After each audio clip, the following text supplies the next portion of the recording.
بسم الله الرحمن الرحيم. القارعة.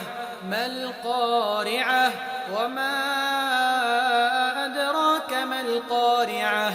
يوم يكون الناس كالفراش المبثوث وتكون الجبال كالعهن المنفوش فأما من ثقلت موازينه فهو في عيشة راضية وأما من خفت موازينه فأمه هاوية وما أدراك ما هي؟